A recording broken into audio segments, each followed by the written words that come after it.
In 2021, Adrian and May decided to move into an old house in a quiet village. The rent was extremely cheap, the yard was large, and there were no nearby neighbors. According to the owner, no one had lived there for a long time. They didn't know why. The first night was fine, quiet. The air was cool. May was even smiling as she fixed the bed.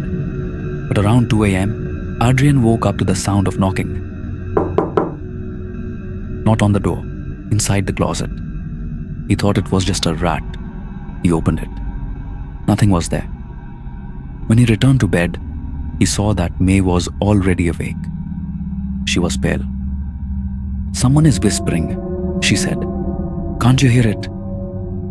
The room was silent, but as they listened closely, they heard something faint, like two people arguing. The words weren't clear, but the anger was unmistakable. The next morning, neither of them had slept. On the second night, it got worse. While they were having dinner, the living room light suddenly turned on even though no one was there. Adrian turned it off. A few seconds later, it turned on again. "Maybe it's just the wiring," he tried to explain. But that night, they both woke up at the same time. Someone was standing at the foot of the bed. The shadow of a man. It wasn't moving. It wasn't speaking. But they could feel the weight of its presence. Suddenly, a cold wind passed through the room. The shadow disappeared. They didn't sleep again. The third night was the worst.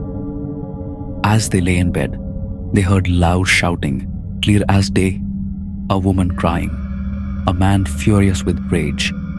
It sounded like it was coming from the living room. They heard a table crash, glass shattering.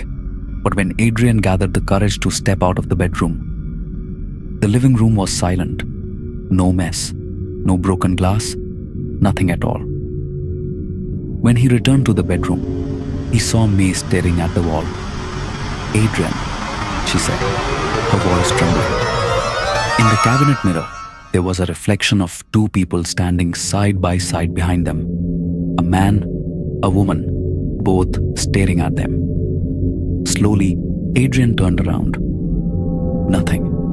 When he looked back at the mirror, the two shadows were closer. That was when they ran out of the house. Even though it was the middle of the night, they never returned. Weeks later, they learned from an elderly shopkeeper in the village that a married couple used to live there and often fought. One night, the woman was found dead inside the house. The husband was never seen again. And since then, whenever a newly married couple moves in, they only last 3 nights. Until now, the house remains vacant. And according to the people who live nearby, when 2 a.m. arrives, you can hear two people arguing and two shadows searching for replacements. If you ever move into a house and the rent is too cheap, maybe money isn't the real price you'll have to pay.